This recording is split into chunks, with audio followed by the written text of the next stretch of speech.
Broncos Country, get ready, because I'm about to tell you the story of one of the biggest comebacks of the season. Last Sunday, our Denver Broncos did the impossible. They beat the reigning Super Bowl champions, the Philadelphia Eagles, at Lincoln Financial Field itself, coming back from 14 points down in the fourth quarter. All of Philadelphia left the stadium in disbelief at what had just happened. And I'm going to tell you every detail of this comeback that's now forever etched in Denver Broncos family memory. If you're true Broncos, subscribe to the channel now and hit that bell. This is family, this is passion, this is Broncos till the end. Look at the scenario we had, look at the mission that seemed impossible. Philadelphia Eagles, undefeated in the season with 4 wins and no losses, playing at home where they hadn't lost in 13 months. On the other side are Broncos with a rookie quarterback, Bo Nix, in just his 5th game as an NFL starter. The Eagles were coming off an impressive streak of 20 wins in 21 games. It seemed like an impossible mission, but that's where the danger lies when you underestimate Broncos Country. The game started in the worst possible way. In the first half, our defense held on as best they could, but the offense couldn't produce absolutely anything. Jalen Hurts commanded the field like it was his own backyard, and when we got to the third quarter, the scoreboard showed a cruel 17-3 for the home team. Eagles fans were already singing victory, already celebrating another undefeated week. Little did they know the hurricane that was about to rain down on their heads. Tell me, Broncos Country, have you ever seen a team come back from 14 points down against the Super Bowl champions at their house? Well, that's exactly what our Warriors did. And it wasn't luck. It wasn't chance. It was pure determination, grit, and definitive proof that Sean Payton is building something special in Denver. The third quarter ended with that bitter score of 17-3. The Eagles had just scored a 47-yard touchdown with Saquon Barkley, and it seemed like the game was decided. The Eagles' defense, which had been dominating Bo Nix for 3 straight quarters, was already thinking about the next opponent. But my friends, then the magic began. The fourth quarter started, and something changed in the Philadelphia air. Bo Nix took the field with a different look, that look of someone who doesn't accept defeat. On the first possession of the fourth quarter, our offense finally woke up. One play after another, moving the chains, gaining precious yards. J.K. Dobbins, who had been a wall-in-the-ground game all afternoon, finally found his way to the end zone with a 2-yard touchdown run. Suddenly 17-10, and the game was alive again. The Broncos' defense, which had been holding the Eagles as best they could, tasted blood. They forced another punt, and Bo Nix came back on the field with that confidence that only great quarterbacks have in decisive moments. And that's when one of the most beautiful plays you'll see this season happened. Nix found Courtland Sutton for a spectacular 34-yard gain, putting the Broncos in scoring position. The chemistry between these two is growing game by game, and that reception was simply spectacular. The Eagles crowd started getting nervous. You could feel the tension in the air. And then, calm as could be, Bo Nix found Evan Engram in the middle of the defense for an 11-yard touchdown. The tight end made the touchdown reception that tied the game, showing sure hands and precise route running. The score now read 17-16, but Sean Payton had other plans. Broncos Country, you needed to see this play. In a decision that will be marked in his career, the coach went for the 2-point conversion. And you know what that means. In 298 regular season and playoff games, this was the first time Sean Payton attempted a 2-point conversion to take the lead. The first time! And he chose to do it against the Super Bowl champions at their house. That's having guts. That's believing in your team. Nix executed a perfect play action, fooled the entire Eagles defense, and found Troy Franklin open on the sideline for the conversion. The play design was a work of art. The execution was perfect. 8-17 Broncos. The entire stadium fell silent. Eagles fans couldn't believe what they were seeing. There were still 7 minutes and 36 seconds on the clock, but the momentum had completely shifted. If you think the drama ended there, you don't know football. The Eagles came back on offense, determined to retake the lead. Jalen Hurts commanded the drive with surgical precision, moving the chains, gaining yards. The home crowd started making noise again, trying to push the team. And when it came to fourth down, with 4 yards to go, at the Broncos' 49-yard line, everyone in the stadium held their breath, Hurts threw a bomb to Devonta Smith, who made the catch. "First down, Eagles!" The stadium exploded in celebration. But wait, a yellow flag on the field. The referees huddled, talked, and called an illegal shift on Saquon Barkley. The play was nullified, and the Eagles were forced to punt. The home crowd couldn't believe it. Some Eagles players argued with the officials, but the call was made. The Broncos had another chance. With the ball back, our offense controlled the clock like masters. Play-by-play by first down, consuming precious time, and approaching the end zone. The running game was fundamental for controlling time of possession and wearing down the Eagles' defense. Will Lutz came on the field with 1 minute and 11 seconds on the clock. The pressure was immense, the game was on the line, and he nailed a 36-yard field goal right down the middle. 21-17 Broncos. Now it was the Eagles' last chance.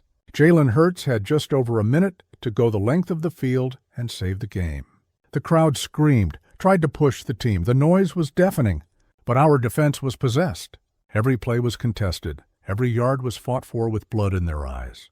Every tackle was solid. Every coverage was tight. The Eagles managed to reach the 29-yard line, moving the ball with urgency. And with time running out, Hurts had no choice. He tried desperation, a Hail Mary pass to the end zone. The ball went up in the Philadelphia air, spinning in slow motion. Time seemed to stop. Players from both teams jumped in the end zone. Arms extended, reaching for the ball, bodies collided in the air. The crowd held its breath, and then the ball fell to the ground. Incomplete. The Broncos' defense knocked down the pass. Our secondary was perfectly positioned, multiple defenders in the end zone, everyone knowing exactly what to do.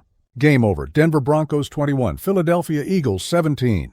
Bo Nix ran to the sideline, raising his arms toward the dozens of Broncos fans who had traveled to Philadelphia. The Broncos fans who were there, even in smaller numbers, even in hostile territory, exploded in celebration. The rookie quarterback had just completed 9 of 10 passes for 126 yards in the fourth quarter, leading 3 scoring drives on 3 consecutive possessions. A veteran-worthy performance in a maximum pressure situation. The kid finished the game with 242 passing yards, no interceptions, and most importantly, he led when it mattered most. After 3 quarters being pressured, sacked, forced to make mistakes, he kept his cool and delivered when the team needed him most. That's the kind of performance that builds legends, family. Bo Nix had an almost perfect passer rating in the fourth quarter, completing 90% of his passes. Sean Payton, our commander, just surpassed his mentor Bill Parcells on the list of coaches with the most wins in NFL history. That's now 173 career wins, and what a way to reach that milestone. Against the reigning champions at their house, coming back in a game that seemed lost. Parcells must be proud of his protege. Greg Penner, our CEO, gave the game ball to Sean Payton in a special moment that will be forever in memory. Yes, my friends, the defense was simply monstrous when we needed it most. Holding the Eagles scoreless in the fourth quarter, forcing punts at crucial moments, and still making that final stand on the Hail Mary pass, that's Broncos DNA. That's the Orange Crush being reborn in 2025. The defensive coordination deserves all the credit for this perfect game plan. Did you notice the most impressive detail of this win? The Eagles had only 15 total yards in the third quarter. 15 yards! Meanwhile, our Broncos produced 156 yards and 18 points in that final period. It was a complete momentum shift, a demonstration of mental and physical strength that few teams in the league could pull off. J.K. Dobbins also deserves all the applause. Coming off a 101-yard performance against Cincinnati the previous week, he maintained consistency with 79 yards and that crucial touchdown that started our comeback. The running game was fundamental for controlling the clock and giving rhythm to our offense at the decisive moment. Courtland Sutton established himself as Bo Nix's favorite target in important moments. That 34-yard reception on the tying touchdown drive was simply spectacular. The chemistry between these two is growing game by game, and that's a promising sign for the franchise's future. Consistent, reliable, clutch in important moments. And we can't forget Evan Engram's role in this victory. The tight end made the touchdown reception that tied the game, showing sure hands and precise route running. Having multiple reliable passing options is what makes an offense unpredictable and dangerous. Troy Franklin, the unlikely hero of the two-point conversion. The young receiver made the play of his life so far, catching that pass from Nix with sure hands to put the Broncos ahead. These are the moments that define careers, and Franklin rose to the challenge. Will Lutz deserves a special mention, too. That 36-yard field goal with 1 minute and 11 seconds on the clock wasn't easy. The pressure was immense, the game was on the line, and he drilled it down the middle. Having a reliable kicker in pressure moments is a valuable weapon in the NFL. He made all his kicks in the game, showing consistency when we needed it most. The Eagles fans left the stadium in shock. They hadn't lost at home in over a year. They had won 20 of their last 21 games. They had a 14-point lead in the fourth quarter, and still they lost. To a team many gave no chance at the start of the season. That's Denver Broncos, family. With this result, the Broncos are 3-2, showing we're competitive against anyone in the league. We're no longer that team opponents mark on their calendar as an easy win. We're dangerous, we're unpredictable, we're Denver Broncos. We ended the Eagles' 13-month home winning streak. This was their first loss of the season. Bo Nix's development game by game is remarkable. The previous week, he threw for 326 yards against Cincinnati. Now he led an epic comeback against the champions. The kid is learning fast, gaining confidence, becoming the leader this team needed. The future is bright in Denver, and after this performance, who still doubts Bo Nix? The kid proved he has what it takes to be a franchise quarterback in the NFL. Sean Payton is proving why he's one of the best coaches in the league. The way he adjusted the game plan at halftime, the play calls in the fourth quarter, the decision to go for 2 points, every move calculated, every decision made with conviction. That's elite coaching. That's having a Hall of Fame coach on the sideline.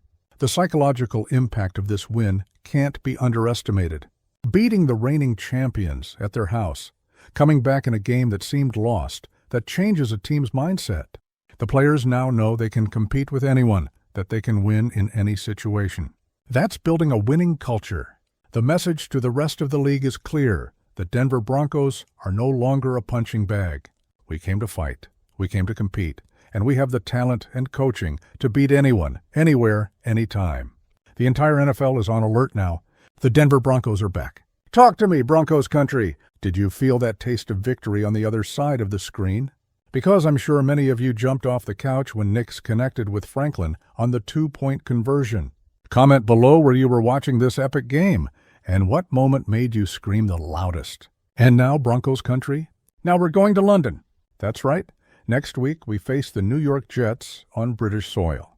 And with the momentum from this win, with confidence sky high, we're going to show all of Europe what Denver Broncos football is all about.